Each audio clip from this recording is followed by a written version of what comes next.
कितने मंकी है इसमें बताओ? अरे बोलो ना, धीरे धीरे।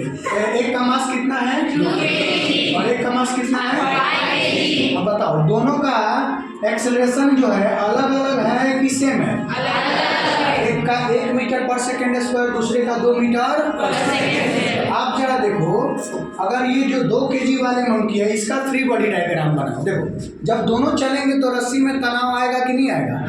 आएगा ना। तो रस्सी में जब तनाव आएगा वही टेंशन का वैल्यू निकालना है। अब वो कौन सा टेंशन देखो ध्यान से, ये चलेंगे तो इन दोनों मंकी के बीच में देखो यहाँ तनाव आएगा, पॉइंट ऑफ कांटेक्ट से कहाँ लगेगा? अवे लगेगा ना। अरे लगेगा कि नहीं लगेगा? अब इसका फ्री बॉडी डायग्राम बनाते हैं। तो देखो जो फर्स्ट वाला मंकी है उसका हम फ्री बॉडी डायग्राम बनाते हैं, है ना। इसके नीचे क्या लग रहा है मुझे बताओ? mg लग रहा होगा। mg। अब ये रस्सी को पकड़ा है तो जहाँ पे रस्सी पे को पकड़ा है वहाँ से टेंशन जनरेट हो रहा होगा कि नहीं हो रहा होगा? और किधर हो रहा होगा बताओ? अपवर्ड की इनवर्ड? अपवर्ड की डाउनवर्ड? अपवर्ड में होगा ना, पॉइंट ऑफ कांटेक्ट से अवे लगता है तो यहाँ पे पकड़ा है तो इसके ऊपर लगेगा टेंशन। अरे लगेगा कि नहीं लगेगा? उसका वैल्यू मैंने क्या मान लिया? तो इसके ऊपर एक T1 लग रहा होगा, नीचे क्या लग रहा है? M1। और ये मंकी का एक्सेलरेशन किधर है? अपवर्ड डायरेक्शन में 1 मीटर पर।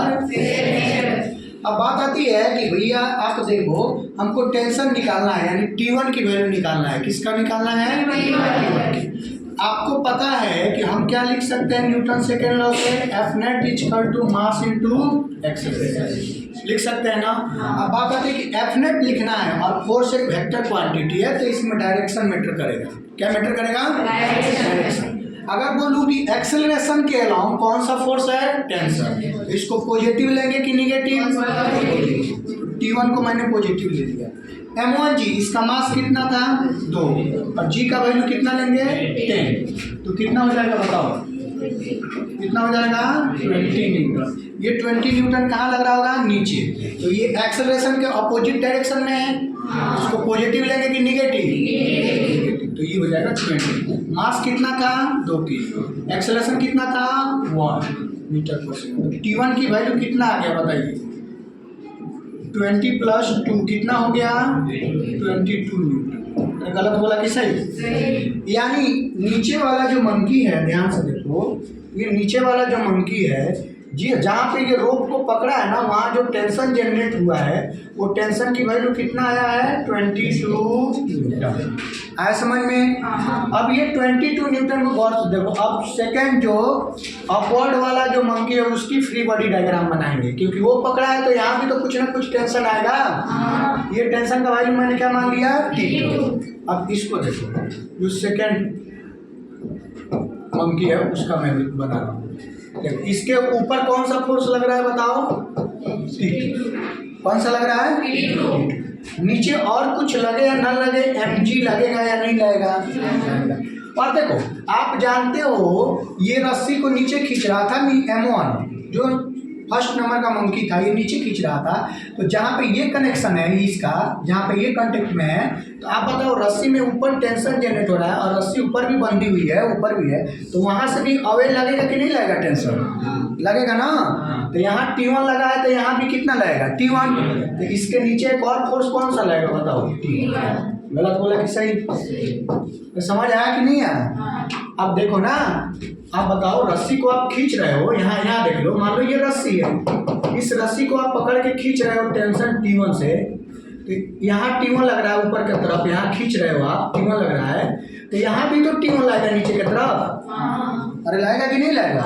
वही कहानी है। अभी नीचे वाला मंकी खींच रहा था तो फिर अपवर्ड डायरेक्शन में जहाँ पे ये कनेक्शन है वहाँ से भी T1 जनरेट होगा। यानी जो सेकेंड मंकी है उसका बात करूँ तो उस पर कितने फोर्स लग रहे हैं? 2 डाउनवर्ड डायरेक्शन में और एक अपवर्ड डायरेक्शन में। और इसका एक्सेलरेशन कितना है बताइए? 2 मीटर पर सेकेंड स्क्वायर। अपवर्ड में है कि डाउनवर्ड? अपवर्ड में।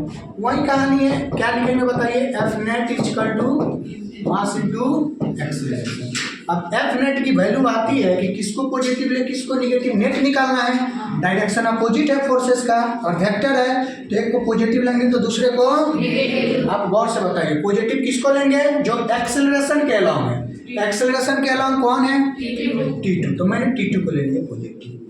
गलत बोला कि सही? माइनस बताओ T1 और ये M2G, यानी ये भी माइनस ही हो जाएगा। मास कितना था इसका 5 kg, एक्सेलरेशन कितना था। अब बताओ T2 निकालना है मुझे, माइनस T1 की वैल्यू कितना हो जाएगा, minus M2G is equal to 10। तो T2 माइनस T1 कितना आया था बताओ, अरे T1 कितना आया था 22 माइनस M2 कितना है इसका, मास कितना है 5 इंटू 10 इज इक्वल टू 10। अब ध्यान से देखो T2 ये कितना हो जाएगा 50 और 22 कितना हो जाएगा माइनस 72। नहीं समझ आया क्या, इज इक्वल टू कितना है 10। तो T2 कितना आ गया 10 प्लस 72, यानी T2 की वैल्यू कितना आ गया 82। गलत बोला कि सही?